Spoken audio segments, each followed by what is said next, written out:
Hello नमस्कार दोस्तों। तो स्वागत है आपका RSMB JEE 2022 के स्पेशल JEE इंसाफ बैच में, जिसमें आज हम करने वाले हैं सोइल मैकेनिक्स के प्रीवियस ईयर क्वेश्चंस, जिसमें सबसे पहले वाले चैप्टर जो है introduction of soil mechanics previous year question करने वाले हैं।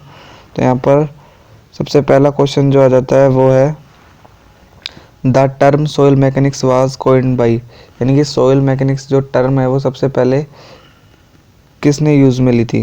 तो आपके पास 4 ऑप्शंस, आपका समय शुरू होता है अब। 3, 2, 1, go। तो इसका करेक्ट आंसर जो हो जाएगा वो हो जाएगा ऑप्शन सी, यानी कि जो सोइल मैकेनिक्स जो टर्म है वो सबसे पहले किसने यूज की थी, टरज़ाकी ने। टरज़ाकी जो है उसे सोइल मैकेनिक्स का क्या कहा जाता है, फादर भी कहा जाता है। नेक्स्ट क्वेश्चन की बात करते हैं, क्वेश्चन नंबर 2। ये क्या कह रहा है, सोइल्स आर बेसिकली, यानी कि सोइल्स जो होती है वो कैसी होती है। आपके पास ऑप्शंस हैं organic material, mineral material, inorganic materials और ऑर्गेनिक और इनऑर्गेनिक मटेरियल। आपका आंसर आपको कमेंट में करना है। आपका समय शुरू होता है अब। 3, 2, 1, go। तो ये जो क्वेश्चन है इसका करेक्ट आंसर हो जाएगा ऑप्शन नंबर डी, यानी कि जो सोइल्स होती है वो कैसे नेचर की होती है, ऑर्गेनिक और इनऑर्गेनिक नेचर की होती है। ये क्वेश्चन जो है वो लास्ट ईयर जो 2021 में RSMB JEE का पेपर हुआ था उसमें ये क्वेश्चन आया हुआ है, आपको पता होगा, तो ये इम्पोर्टेंट बन जाता है। ऐसे ही नेक्स्ट बात करते हैं क्वेश्चन नंबर 3। ये क्या कह रहा है, ये कह रहा है सोइल्स आर ड्राइव्ड फॉर्म, यानी कि सोइल्स जो होती है वो कहाँ से उत्पन्न होती है। तो आपके पास 4 ऑप्शन है और आपका समय शुरू होता है अब। 3, 2, 1, go। तो इसका जो करेक्ट आंसर हो जाएगा वो हो जाएगा डी, यानी कि एनी ऑफ द दीज, यानी कि सोइल्स जो होती है वो बेसिकली जो रॉक्स होते हैं उनका जब इरोजन होता है तो उससे क्या डेवलप होती है, सोइल्स का निर्माण होता है। तो ये रॉक्स कोई सी भी हो सकती है, इग्नियस रॉक से भी सोइल्स प्राप्त होती है, सेडिमेंट्री रॉक से भी प्राप्त होती है और मेटाफोपिक रॉक से भी सोइल प्राप्त होती है। तो इसका ऑप्शन क्या हो जाएगा, ऑल ऑफ दीज, या फिर any of these. Next question की बात करते हैं। नेक्स्ट क्वेश्चन हो जाए क्वेश्चन नंबर 4। ये कह रहा है chemical weathering of soil is caused due to, यानी कि केमिकल वेदरिंग जो होती है सोइल की वो किस कारण होती है। आपके पास 4 ऑप्शन है। 3, 2, 1, go। तो इसका करेक्ट आंसर जो हो जाएगा वो हो जाएगा ऑप्शन नंबर डी, यानी कि all of these. Chemical weathering जो होती है वो ऑक्सीडेशन के कारण भी हो सकती है, हाइड्रेशन के कारण भी हो सकती है, कार्बोनेशन और लीचिंग के कारण भी हो सकती है। तो इसका करेक्ट आंसर कौन सा हो जाएगा, ऑप्शन नंबर डी। नंबर 5 हो जाएगा। ये क्या कह रहा है, the soil transported by running water is cold, यानी कि जो सोइल जो होती है, ट्रांसपोर्टेड सोइल जो है वो जो पानी के द्वारा बहकर ट्रांसपोर्ट हो रही है उसको किस नाम से जाना जाता है। आपके पास 4 ऑप्शन है, aeolian soil, marine soil, alluvial soil और लैकोस्ट्राइन सोइल। आपको सही आंसर को कमेंट करना है। आपका समय शुरू होता है अब। 3, 2, 1, go। तो इस क्वेश्चन का जो करेक्ट आंसर जो हो जाएगा वो हो जाएगा ऑप्शन नंबर सी, यानी कि एलुवियल सोइल, यानी कि जो सोइल जो होती है पानी के द्वारा ट्रांसपोर्ट होती है उसे किस नाम से जानते हैं, एओलाइन सोइल के नाम से जानते हैं। जो एयर के द्वारा ट्रांसपोर्ट होती है उसे किस नाम से जानते हैं, एओलाइन सोइल के नाम से जान जाते हैं। जो समुद्र के बॉटम में पाई जाती है उसे मरीन सोइल के नाम से जाना जाता है, और जो लेक के बॉटम में पाई जाती है उसे किस नाम से जाना जाता है, लैकोस्ट्राइन सोइल के नाम से जाना जाता है। ये बात हो गई क्वेश्चन नंबर 5 की। नेक्स्ट क्वेश्चन की बात करते हैं, हो जाए क्वेश्चन नंबर 6। ये क्या कह रहा है, the soil transported by wind is cold, यानी कि जो सोइल जो होती है वो जो हवा के द्वारा ट्रांसपोर्ट हो रही है उसे किस नाम से जाना जा रहा है। आपके पास 4 ऑप्शन है। 3, 2, 1, go।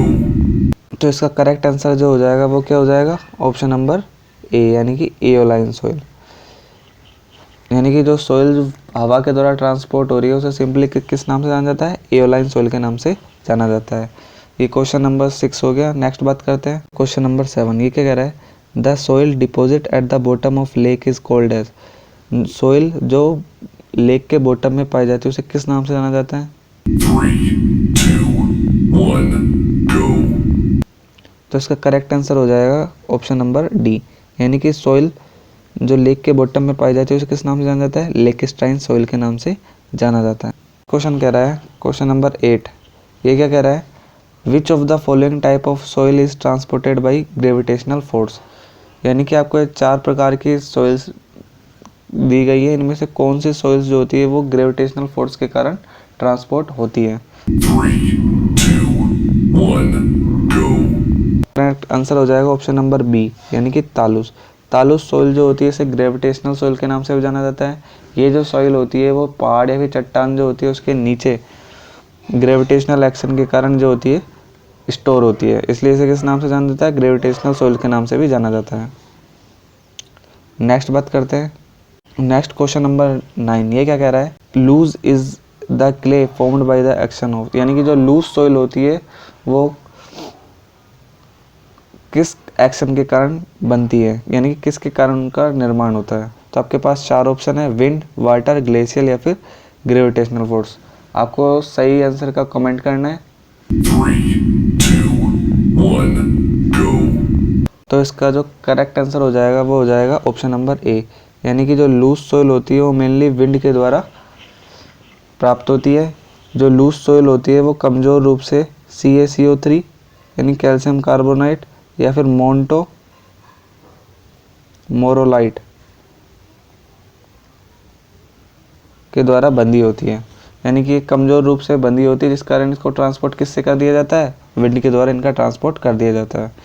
नेक्स्ट बात करते हैं, क्या कह रहा है, the soil transported by glacier either by ice water is cold. यानी कि जो सोइल जो होती है जो ग्लेशियर या फिर आइस वाटर के कारण ट्रांसपोर्ट होकर बनी होती है उसको किस नाम से जाना जाता है। 3, 2, 1, go. इसका सही आंसर जो हो जाएगा वो क्या हो जाएगा, ड्रिफ्ट। इसे एक और नाम से जाना जाता है, टिल या फिर ड्रिफ्ट सोइल। ये जो सोइल होती है ये ग्लेशियर के द्वारा या फिर मेल्टिंग ऑफ आइस के कारण प्रोड्यूस होती है। नेक्स्ट क्वेश्चन कह रहा है, gravel and sand belongs to the following category of soil. यानी कि ग्रेवल और सैंड है वो सोइल की किस कैटेगरी से बिलोंग करते हैं। आपके पास 4 ऑप्शन है और सही आंसर आपको कमेंट करना है। आपका समय शुरू होता है अब। 3, 2, 1, go. करेक्ट आंसर जो हो जाएगा वो हो जाएगा ऑप्शन नंबर सी, यानी कि एलुवियल सोइल। यानी कि ग्रेवल और सैंड जो है वो सोइल की एलुवियल कैटेगरी से बिलोंग्स करते हैं। ये हो गया ऑप्शन नंबर सी, इसका करेक्ट आंसर हो जाएगा। नेक्स्ट बात करते हैं, नेक्स्ट क्वेश्चन की बात करते हैं, क्वेश्चन नंबर 12। ये क्या कह रहा है, black cotton soil. Black cotton soil की इनमें से कौन सी प्रॉपर्टी सही है। आपके पास 4 ऑप्शंस हैं। 3, 2, 1, go. तो इसका करेक्ट आंसर हो जाएगा इज इनऑर्गेनिक इन नेचर। बिल्कुल सही बात है। ब्लैक कॉटन सोइल कैसी होती है, इनऑर्गेनिक होती है नेचर में, ये सही है। Contains large percentage of clay mineral, बिल्कुल सही बात है। क्ले मिनरल पाया जाता है कौन सा, मोन्टोमोरोलाइट, लार्ज अमाउंट में। नेक्स्ट कहता है हाई एग्जिबिस्ट हाई कंप्रेसिबिलिटी, बिल्कुल सही बात है कि ब्लैक कॉटन सोइल जो होती है उसकी कंप्रेसिबिलिटी जो होती है बहुत ज़्यादा होता है, यानी कि किसी भी फाइन ग्रेन सोइल जो होती है उसकी कंप्रेसिबिलिटी कैसी होती है, हाई होती है। तो ये सारे के सारे सही है, यानी कि इसका करेक्ट आंसर कौन सा हो जाएगा, option number D, all of above. Next बात करते हैं 13। ये क्या कह रहा है, which type of soil is most useful for cotton agriculture. यानी कि कपास के खेती के लिए किस प्रकार की जो मिट्टी होती है वो सर्वोत्तम हो। तो इसका करेक्ट आंसर क्या हो जाएगा, 2, 1, go. इसका करेक्ट आंसर हो जाएगा ऑप्शन नंबर बी, यानी कि black cotton soil.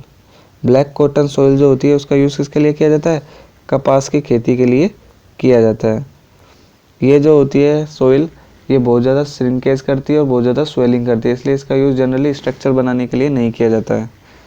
Next question की बात करते हैं, क्वेश्चन हो जाएगा क्वेश्चन नंबर 14। ये क्या कह रहा है, which pile are used if construction are done on black cotton soil. यानी कि अगर ब्लैक कॉटन सोइल पे ही कंस्ट्रक्शन किया जा रहा है तो किस प्रकार की पाइल का यूज़ किया जाता है फाउंडेशन में। तो आपके पास 4 ऑप्शन है। 3, 2, 1, go. तो इस क्वेश्चन का जो सही आंसर हो जाएगा वो हो जाएगा अंडर रिम्ड पाइल। ये जो अंडर रिम्ड पाइल है इसका सजेशन किसने दिया था, IIT रुड़की ने। IIT रुड़की जो है उसने अंडर रिम्ड पाइल को डेवलप किया है यानी कि जब हमें हमारी पर्सनल नीड हो कि हमें और कोई ज़मीन नहीं मिल रही, ब्लैक कॉटन सॉइल पर ही कंस्ट्रक्शन करना है और ब्लैक कॉटन सॉइल जो है उसकी डेप्थ बहुत ज़्यादा है, तो हम किसका यूज़ करते हैं? अंडर रूम्ड पाइल का यूज़ फाउंडेशन के लिए करते हैं। नेक्स्ट बात करते हैं क्वेश्चन, ये क्या कह रहा है? नॉन कोहेसिव सॉइल इज़, आपके पास 4 ऑप्शन है, sand, silt, clay, clay and silt. तो आपको सही आंसर कमेंट करना है। 3, 2, 1, तो नॉन कोहेसिव सॉइल जो होती है इनमें से कौन सी है जिसमें कोहेजन फोर्स नहीं होता? वो हो जाएगा ऑप्शन नंबर ए, यानी कि सैंड। सैंड जो है वो नॉन कोहेसिव सॉइल है, बाकी की सिल्ट, क्ले और क्ले एंड सिल्ट ये कैसी है? कोहेसिव फोर्स है, कोहेसिव सॉइल है। तो इसका सही आंसर कौन सा हो जाएगा? Option number A. नेक्स्ट बात करते हैं क्वेश्चन नंबर 16, ये क्या कह रहा है? ए फाइन ग्रेन सॉइल, यानी कि एक जो महीन सॉइल जो होती है उसमें कौन कौन से गुण होते हैं? आपके पास 4 ऑप्शन है, सही आंसर आपको कमेंट करना है। 3, 2, 1, go. सही आंसर हो जाएगा option number D, all of these. यानी कि एक जो फाइन ग्रेन सॉइल होती है उसकी परमेबिलिटी लो होती है, यानी कि जो फाइन ग्रेन सॉइल होती है उसमें वॉइड्स जो होंगे वो छोटे छोटे होंगे, जिसके कारण उसमें परमेबिलिटी यानी कि उसमें जो सॉइल पानी जो बहेगा वो कैसा बहेगा? कम बहेगा, जैसे परमेबिलिटी कैसी हो जाएगी? कम हो जाएगी। हैज़ हाई कंप्रेसिबिलिटी, यानी कि फाइन ग्रेन सॉइल जो होती है उसको कंप्रेस हम ज़्यादा कर सकते हैं कंपेयर टू कोर्स सॉइल्स। और मे नॉट बी प्लास्टिक, वो प्लास्टिक हो भी सकती है और नहीं भी हो सकती। तो इसका कौन सा ऑप्शन सही हो जाएगा? ऑप्शन नंबर डी सही हो जाएगा। नेक्स्ट बात करते हैं नंबर 17, ये क्या कह रहा है? The swelling nature of black cotton soil is primary due to presence of, यानी कि ब्लैक कॉटन सॉइल जो होती है उसका जो स्वेलिंग नेचर होता है यानी कि फूलने की जो प्रवृत्ति होती है वो किस कारण होती है? तो आपके पास 4 मिनरल दिए गए हैं, मोंटमोरोलाइन, क्योलाइट, आइलाइट और या फिर इनमें से कोई नहीं। 3, 2, 1, go. तो इसका सही आंसर जो हो जाएगा वो हो जाएगा ऑप्शन नंबर ए, मोंटमोरोलाइट। यानी कि ब्लैक कॉटन सॉइल में जो होता है ये मोंटमोरोलाइट मिनरल जो होता है ये प्रेजेंट होता है, जिसके कारण सॉइल जो होती है पानी के संपर्क में आने पर बहुत ज़्यादा स्वेलिंग करती है और जब ये सूखती है तो बहुत ज़्यादा श्रिंकेज करती है, जिसके कारण इसमें क्रैक्स डेवलप हो जाते हैं। नेक्स्ट बात करते हैं हो जाएगा 18, ये क्या कह रहा है? Loom is a mixture of, यानी कि लूम जो होता है वो किसका बना होता है? तो आपके पास 4 ऑप्शन है, 3, 2, 1, go. तो इसका सही आंसर जो हो जाएगा वो हो जाएगा ऑप्शन नंबर ए, यानी कि लूम जो होता है वो सैंड, सिल्ट और क्ले का मिक्सचर होता है। नेक्स्ट बात करते हैं क्वेश्चन नंबर 19, ये क्या कह रहा है? Which of the following is an expansive soil, यानी कि इनमें से कौन सी सॉइल है जो फुलाव करती है? तो आपके पास 4 ऑप्शन है, dune sand, black cotton soil, loess soil या फिर लेटराइट सॉइल। सही आंसर आपको कमेंट करना है। 3, 2, 1, go. तो इसका सही आंसर जो हो जाएगा वो हो जाएगा ऑप्शन नंबर बी, यानी कि black cotton soil. Black cotton soil जो होती है वो पानी के संपर्क में आने पर स्वेलिंग या फिर एक्सपांसन प्रोड्यूस करती है। नेक्स्ट क्वेश्चन की बात करते हैं, तो नेक्स्ट क्वेश्चन की बात करते हैं क्वेश्चन नंबर 20, ये क्या कह रहा है? एक कोहेसिव सॉइल ऑन ड्राइंग, यानी कि एक कोहेसिव सॉइल जो होती है, सहसंजक जो मृदा होती है वो सूखने पर कैसा व्यवहार करती है? आपके पास 4 ऑप्शन है, एक्सपांड, श्रिंकेज, स्वेल या फिर चेंज कलर। 3, 2, 1, go. सही आंसर जो हो जाएगा वो हो जाएगा ऑप्शन नंबर बी, यानी कि श्रिंकेज। आपने क्ले जो होगा उसको देखी होगी, वो किस में आती है? कोहेसिव सॉइल के अंतर्गत आती है। तो क्ले जो होती है जब आपने उसको देखा होगा कि जब वो सूखती है तो क्या होती है? श्रिंकेज, यानी कि सिकुड़ती है। तो उसका सही ऑप्शन क्या हो जाएगा? Option number B. तो आज के लिए इतना ही, मिलते हैं आपसे ऐसी एक नई वीडियो के साथ। जब तक के लिए वीडियो को लाइक कीजिए और चैनल को सब्सक्राइब कीजिए। Thanks for watching, thank you. कर दो यार, तुम्हारे पैसे थोड़ी ना कट रहे हैं, कर दो।